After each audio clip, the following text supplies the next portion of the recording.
Hello students, आज हम लोग मैग्नेटिज्म एंड मैटर के बाकी आने वाले क्वेश्चंस करेंगे जो कि होंगे 5.3 से लेकर 5.7 तक।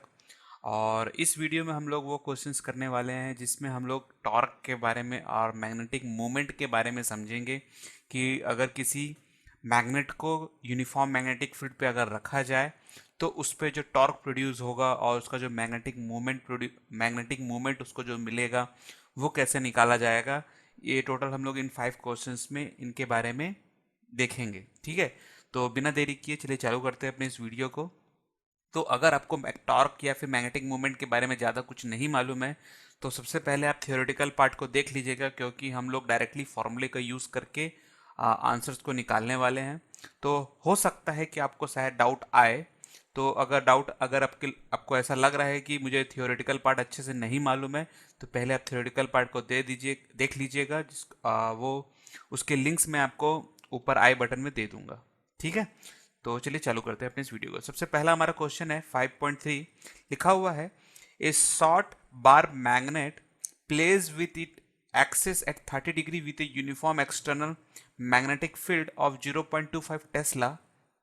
तो मान लीजिए कि हमारे पास में यहाँ पास में यूनिफॉर्म मैग्नेटिक फील्ड है और इस पे आपका एक मैग्नेट रख दिया गया है, इस टाइप से बार मैग्नेट।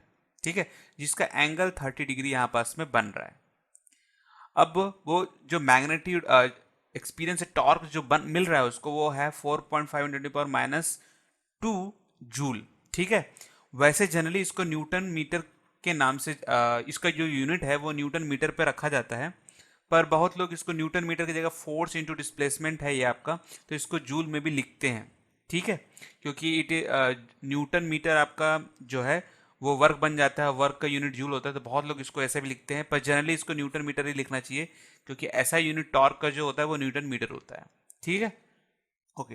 तो what is the magnitude of the magnetic movement, तो हमको ये मैग्नेटिक मूवमेंट पूछ रहा है। बहुत ही सिंपल सा क्वेश्चन है, चलिए गिवन इसके लिख लेते हैं हम लोग।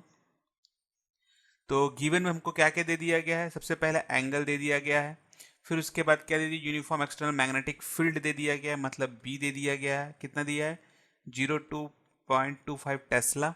और उसके बाद टॉर्क दे दिया गया है हमें, तो टॉर्क दिया गया है 4.5 इंटू 10⁻⁻² जूल। और हमसे पूछा है मैग्नेटिक मोमेंट, तो टू फाइंड में आपका चला जाएगा एम। और फॉर्मूला है आपका टॉर्क का ही हम फॉर्मूला लगाएंगे यहाँ पास में। तो टॉर्क इक्वल टू होता है M B sine theta, this is the torque formula. और हमको एम चाहिए, तो एम इक्वल टू आपका आएगा torque upon B sine theta. आपको बस वैल्यू पुट करना है, आपका आंसर निकल जाएगा। तो आएगा 4.5 इंटू 10⁻⁻² जूल है वो। ठीक है, और divide by 0.25 into sine of 30 degree. ठीक है, आप सॉल्व कर सकते हैं इसको सिंपली। तो ये आएगा 45 डिवाइड बाई इसके नीचे 10 कर दीजिएगा, और 25 लिखेंगे नीचे तो ऊपर जाएगा 100। और इसका जो 10⁻² है उसको नीचे आप कर सकते हैं, तो ये आपका कैंसिल हो जाएगा। और ये आएगा 1/2, तो ये नीचे आएगा 1/2, तो 2 ऊपर चला जाएगा। ठीक है, तो सिंपली है, बहुत सिंपल सा हो गया है। 2 बन जा और ये 5 जा, और ये 5 बन जा और ये 9 जा, और 9 डिवाइड बाई 25 आपका आंसर आएगा। अगर उसको आप डिवाइड करेंगे तो आपका आंसर आएगा 0.36 जूल पर Tesla. This is the final answer. Okay है, बहुत ही सिंपल सा था हमारा ये वाला क्वेश्चन। ठीक है, चलिए चलते हैं अगले क्वेश्चन की तरफ में फिर। ओके स्टूडेंट्स, ये क्वेश्चन भी काफ़ी सिंपल क्वेश्चन है। देखिए क्या बोलता है वाला क्वेश्चन। बोल रहा है ए short bar magnet of magnetic moment 0.32 joules per Tesla is placed in a uniform magnetic field of 0.15 Tesla. If the bar is free to rotate in the plane of the field, आपका जो bar magnet है वो easily आपका rotate हो सकता है magnetic field में, which orientation would correspond to its stable and unstable equilibrium। तो इसके लिए आपको स्टेबल और अनस्टेबल का फॉर्म पता होना चाहिए कि कब स्टेबल होता है और कब अनस्टेबल होता है। और सेकंड चीज पूछ रहा है what is the potential energy of the magnet in each case. ठीक है, तो मैं आपको बहुत सिंपल तरीके से बताता हूँ। देखिए गिवन आपका जो दिया गया है, सबसे पहले जो मैग्नेटिक मूवमेंट है वो दिया गया है 0.32 जूल्स पर टेस्ला। और जो मैग्नेटिक फील्ड दिया गया है वो है 0.15 टेस्ला। ठीक है, अब टू फाइंड आपको पूछ रहा है स्टेबल और अनस्टेबल कंडीशन। तो स्टेबल और अनस्टेबल, और स्टेबल कंडीशन में उसकी पोटेंशियल एनर्जी कितनी होगी और अनस्टेबल कंडीशन में उसकी पोटेंशियल एनर्जी कितनी होगी। ठीक है, तो सबसे पहला आपका आता है स्टेबल कंडीशन। तो स्टेबल कंडीशन का मतलब ये होता है कि जो मैग्नेटिक मूवमेंट है और जो हमारा यूनिफॉर्म मैग्नेटिक फील्ड है, ठीक है, दोनों की जो डायरेक्शन का जो एंगल है इन दोनों के बीच का वो 0 डिग्री होगा। अगर इन दोनों के बीच का जो एंगल है वो आपका 0 डिग्री होगा तो इसका मतलब है कि वो अभी स्टेबल कंडीशन में है। ठीक है, बहुत ही सिंपल सा था, पहला आ गया। और दूसरा चीज पूछ रहा है पोटेंशियल एनर्जी। तो पोटेंशियल एनर्जी जो होगी आपकी वो होगी -mb कॉस ऑफ थीटा। जो एनर्जी होता है उसको कॉस ऑफ थीटा के फॉर्म पे लिखा जाता है, ना कि साइन ऑफ थीटा। टॉर्क जो होगा वो आपका अब होगा mb साइन थीटा। ठीक है, पोटेंशियल एनर्जी होगा -mb कॉस थीटा। ओके है, फॉर्मूले को बस पुट करिए, वैल्यूज को बस पुट करिए तो आएगा -3.2 इंटू 0.15 इंटू कॉस ऑफ 0। ठीक है, तो कॉस ऑफ 0 होता है 1, तो इसका आंसर आएगा -4.8 इंटू 10⁻⁻² जूल। और ये आपका पोटेंशियल एनर्जी होगा जब आपका दोनों के दोनों मैग्नेटिक मूवमेंट और यूनिफॉर्म मैग्नेटिक फील्ड के बीच का जो एंगल होगा वो होगा 0 डिग्री। ओके है, अब इसी को मैं सेकेंड वाला भी बना सकता हूं। देखिए अनस्टेबल कंडीशन, तो अनस्टेबल कंडीशन आपकी कौन सी होगी?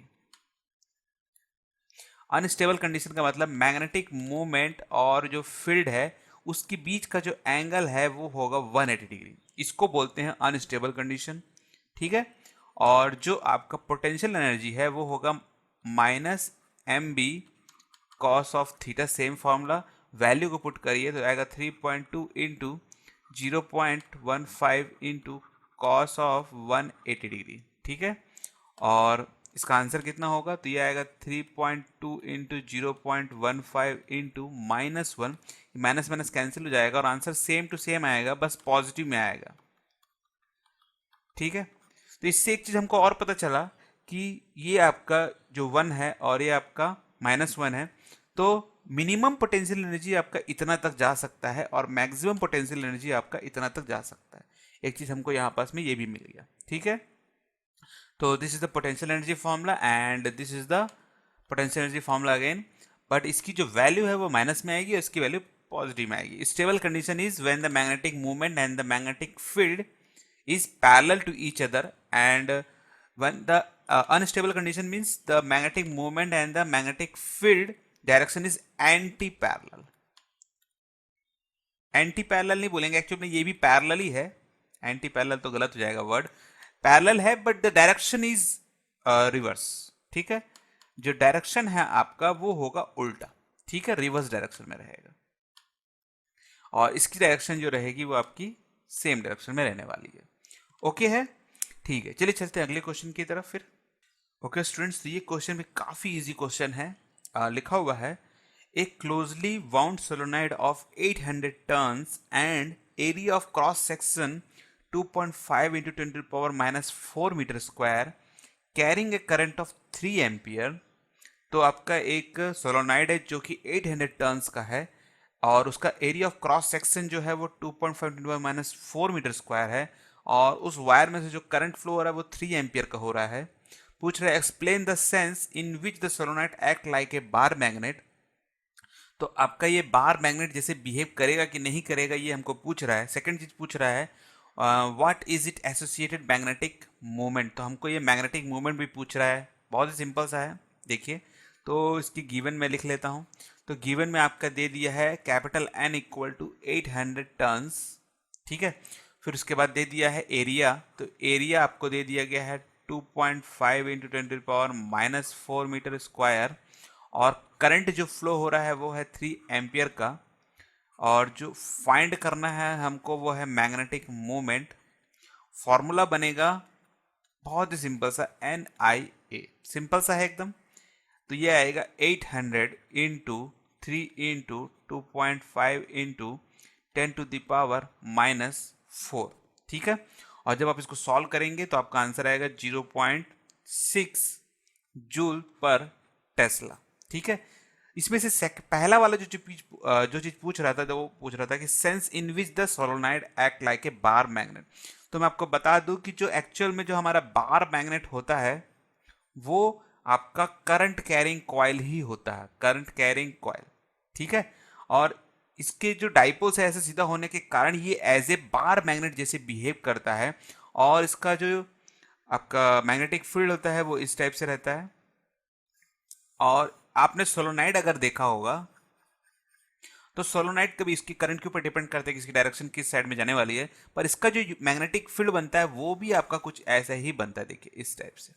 और आप देख सकते हैं कि बार मैग्नेट का और करंट के आपका जो सोलोनाइड है उसका जो मैग्नेटिक फील्ड है वो एक जैसा ही है, आपका जो बिहेवियर है वो एक जैसा ही है इसका। ठीक है, तो हम बोल सकते हैं कि बार मैग्नेट और सोलोनाइड एक जैसा ही एक्ट करता है, एक जैसा ही बिहेव करता है। ठीक है, तो यही आपके इसी के बारे में आपको बताना है। ठीक है, इसकी जो डायरेक्शन है कि किस साइड आपका नॉर्थ और किस साइड आपका साउथ बनेगा वो डिपेंड करेगा कि करंट की जो डायरेक्शन है वो किस साइड है। इसको आप थंब रूल से निकाल सकते हैं, और फ्लेमिंग थंब रूल या फिर फ्लेमिंग लेफ्ट हैंड रूल से भी निकाल सकते हैं। फ्लेमिंग लेफ्ट हैंड रूल, अगर आपके इसके बारे में नहीं मालूम है तो मेरे आप वीडियोस देख सकते हैं थ्योरेटिकल वाले, जिससे आपको और भी अच्छे से जानकारी इसके बारे में मिल जाएगा। ओके है, ठीक है, चलिए चलते हैं अगले क्वेश्चन की तरफ। ओके स्टूडेंट्स, ये क्वेश्चन भी बहुत ही सिंपल सा है, और देखिए यहाँ कुछ कुछ लिखा हुआ एक्सरसाइज 5.5, मतलब कि इसका पिछले क्वेश्चन से भी कुछ ना कुछ कनेक्शन है। अभी चलिए देखते हैं कि ये क्वेश्चन क्या बोल रहा है हमको। तो लिखा गया है, if the solenoid is exercise 5.1 is free to turn about the vertical direction and its uniform horizontal magnetic field is 0.25 Tesla is applied, तो आपको पिछले वाले से आपको क्या मिल जाएगा, पिछले वाले में से आपको मैग्नेटिक मोमेंट मिल जाएगा, क्योंकि जो पिछला वाला आपका क्वेश्चन था उसमें आपको मैग्नेटिक मोमेंट ही पूछा था, और सेकंड वाला आपको ये मिलेगा मैग्नेटिक फील्ड। ठीक है, अब पूछ रहा है what is the magnitude of the torque on the solenoid when it axis make an angle of 30 degree. तो जब ये 30 डिग्री आपका रखा जाएगा, समझ लीजिए कि this is the uniform magnetic field. ठीक है, और इस पे आपका सोलोनाइड कुछ ऐसा था, और इसके कारण इसमें देखिए ये आपका एक बार मैग्नेट जैसे बिहेव कर रहा था, और इसके बीच का जो एंगल है वो 30 डिग्री यहाँ पास में बन रहा था। ठीक है, तो गिवन लिख लेते हैं क्या क्या दिया गया है। तो गिवन में आपका थीटा दिया गया है 30 डिग्री। ठीक है, फिर उसके बाद मैग्नेटिक मोमेंट आपका पिछले वाले से निकाले तो जो है 0.60 जूल्स पर टेस्ला, और उसके बाद आपका है मैग्नेटिक फील्ड जो है वो है 0.25 टेस्ला। टू फाइंड हमको करना है टॉर्क। टॉर्क का बहुत ही सिंपल सा फॉर्मूला है, पहले ही क्वेश्चन में हमने किया था, torque equal to mb sine of theta. Value को बस पुट करिए, 0.60 into 0.25 into sine of 30। Calculation बहुत ही सिंपल सा है इसका। तो अगर मैं इसको 6/100 भी कर सकते 10 भी कर सकते हैं, 60/100 भी कर सकता हूँ। 10 कर लेता हूँ मैं, ज़्यादा बेटर है। 25/100, और साइन 30 का आता है 1/2, तो ये आएगा 2 1 जा 2 3 जा, और 3 इंटू 25 75, तो 75 इंटू 10⁻³ जूल। ठीक है, या फिर न्यूटन मीटर भी बहुत लोग लिखते हैं, तो वैसे भी आप लिख सकते हैं। तो बहुत ही सिंपल सा हमारा कैलकुलेशन, और बहुत ही ईजी हमारा क्वेश्चन भी। ठीक है, तो आई होप आपको ये क्वेश्चन समझ में आया होगा। ज़्यादा कुछ नहीं है, बार मैग्नेट की जगह में सोलोनाइड को रख दिया गया है, और हमको पूछ रहा है बस घुमा के कि बताइए कैसा होगा। तो बहुत लोग हो सकता है सोच सकते हैं कि जिसको नहीं मालूम है कि बार मैग्नेट और सोलोनाइड एक जैसे ही बिहेव करता है, उनके लिए थोड़ा प्रॉब्लम हो सकता है। बाकी एकदम ईजी क्वेश्चन है ये। ओके है, ठीक है, चलिए चलते हैं अगले क्वेश्चन और अपने लास्ट क्वेश्चन की तरफ में, जो कि बहुत ही सिंपल सा है। ठीक है, ठीक है, चलिए चलते हैं। ओके स्टूडेंट्स, तो ये हमारा लास्ट क्वेश्चन बहुत ही सिंपल सा क्वेश्चन है। बोल रहा है question, a bar magnet of magnetic movement 1.5 joules per tesla aligned with the direction of a uniform magnetic field. ठीक है, तो ये हमारा magnetic movement uniform magnetic field है, और इस पे एक बार मैग्नेट को ऐसे रख दिया गया है। ठीक है, पूछ रहा है what is the amount of work done required by an external torque to turn the magnet so it allows its magnetic moment normal to the field direction and opposite to the field direction। मतलब ये magnet अगर ऐसा हो जाए तो इसको कितने torque की जरूरत पड़ेगी, ठीक है, और वर्क डन कितना लगेगा, एक्सटर्नल टॉर्क अप्लाइड कितना होगा और वर्क डन कितना लगेगा। जैसे पूछ भी रहा सेकंड वाले में, what is the torque of the magnitude, और वर्क डन कितना लगेगा। सेकंड वाला, ये बार मैग्नेट अगर उल्टा हो जाए, ऐसा हो जाए, मतलब इसका जो एंगल है इस बार मैग्नेट का इधर और ये यूनिफॉर्म मैग्नेटिक फील्ड इधर, तो दोनों के बीच का जो एंगल है वो आएगा आपका 180 डिग्री और इसमें आ जाएगा आपका 90 डिग्री। तो कुल मिला के पूछ रहा है जब 0 डिग्री होगा तो 0 से 90 में कितना लगेगा और 0 से 180 में आपका वर्क डन कितना लगेगा और टॉर्क कितना लगेगा, इतना हमको निकालना है। ठीक है, तो गिवन क्या क्या दे दिया गया है आपका, तो गिवन में आपका दे दिया गया मैग्नेटिक मूवमेंट, तो m इक्वल टू दे दिया गया है 1.5 जूल्स पर टेस्ला, और आपका मैग्नेटिक फील्ड दे दिया गया है B इक्वल टू 0.22 टेस्ला। ठीक है, और वर्क डन निकालने के लिए सिंपल सा फॉर्मूला हमारा है, तो जो एंगल है वो 0 से 90 तक जा रहा है, तो इसलिए θ1 को आप ले सकते हैं 0 डिग्री और θ2 को आप ले सकते हैं 90 डिग्री, और वर्क डन जो होगा वो होगा mb cos of theta, potential energy वाला जो फॉर्मूला वैसे ही कुछ है ये भी, तो θ2 माइनस θ1। ठीक है, आपका पोटेंशियल एनर्जी फॉर्मूला था माइनस mb cos थीटा, वही है ये भी, बस इसमें वर्क डन पूछा है, इसीलिए हम लोग इनिशियल टू फाइनल पोजीशन तक जा रहे हैं, मतलब final to initial to final जा रहे हैं, पर लिखते टाइम पे फाइनल टू इनिशियल लिखा जाता है यहाँ पास में। ठीक है, वैल्यू को बस पुट कर दीजिए तो आएगा -1.5 इंटू 0.22 और आएगा cos of 90 minus cos of 0। ठीक है, और बस मल्टीप्लाई करिए तो आपका आंसर आएगा 0.33 इंटू कॉस ऑफ 90 होता है 0 और कॉस ऑफ 0 होता है 1, तो ये माइनस और ये माइनस कैंसिल हो जाएगा, तो आपका आंसर आएगा 0.33 जूल। ठीक है, और इसी का टॉर्क का फॉर्मूला होता है हमारा mb साइन ऑफ, और एंगल कितना बन रहा है 0 से 90 तक, मतलब कि 90 डिग्री, तो यहाँ आप क्लियरली 90 डिग्री लिख सकते हैं। ठीक है, और m का जो फॉर्मूला है, m का वैल्यू है 1.5, b का वैल्यू है 0.22 और साइन 90 का वैल्यू होता है 1, और इसका आंसर कितना आएगा, same to same 0.33 newton metre. ठीक है, सिंपल सा है। यहाँ पास में यूनिट को इसलिए चेंज किया है कि वर्क डन और टॉर्क में कोई फर्क ना लगे, इसलिए फर्क ना पता चले, और यूनिट अगर जूल जूल लिख देंगे तो ये भी वर्क डन जैसा दिखाई देगा, इसलिए न्यूटन मीटर लिख रहा है, तो आप चाहें तो जूल भी लिख सकते हैं, कोई प्रॉब्लम नहीं है, क्योंकि बहुत सारे क्वेश्चन में उसने जूल ही लिख के दिया हुआ है। ठीक है, तो इससे कोई प्रॉब्लम क्रिएट नहीं होने वाला है आपका। अब इसी तरीके से सेकंड क्वेश्चन भी बनाते हैं। तो सेकंड क्वेश्चन में आपको क्या बोला है, बस एंगल को चेंज कर दिया गया है, तो 0 से θ2 जो है वो 180 डिग्री तक चला जाएगा आपका, और जो वर्क डन होगा वो आएगा mb cos of θ2 minus cos of θ1, और यह आएगा -1.5 इंटू 0.22 इंटू कॉस ऑफ θ2 जो होगा वो होगा 180, मतलब cos of 180 minus cos of 0, और इसका आंसर आएगा 0.33 इंटू कॉस ऑफ 180 होता है -1 और कॉस ऑफ 0 होता है -1, तो -1 -2 हो जाएगा, और -2 इंटू 0.33 ये हो जाएगा आपका 0.66 जूल। ठीक है, तो वर्क डन आपका होगा 0.66 जूल, और टॉर्क अगर निकालूंगा मैं तो mb साइन ऑफ 180 डिग्री, और देखिए यहाँ पास 180 डिग्री, तो साइन का जो 0 डिग्री और 180 डिग्री का जो वैल्यू होता है वो 0 होता है, तो इसकी पूरी वैल्यू जो होगी वो 0 होगी। तो आपका जब ये 180 डिग्री पे पहुंच जाएगा तो इस पर कोई भी टॉर्क प्रोड्यूस नहीं होगा। ठीक है, आपका मैक्सिमम जो टॉर्क है वो 90 डिग्री पे हमें मिलेगा, और यहाँ पास में आपको 0 टॉर्क मिलने वाला है। ओके है, तो आई होप आपको ये क्वेश्चन अब समझ में आ गया होगा, सिंपल सा कैलकुलेशन पॉइंट था, बस आपको समझना था यहाँ पास में।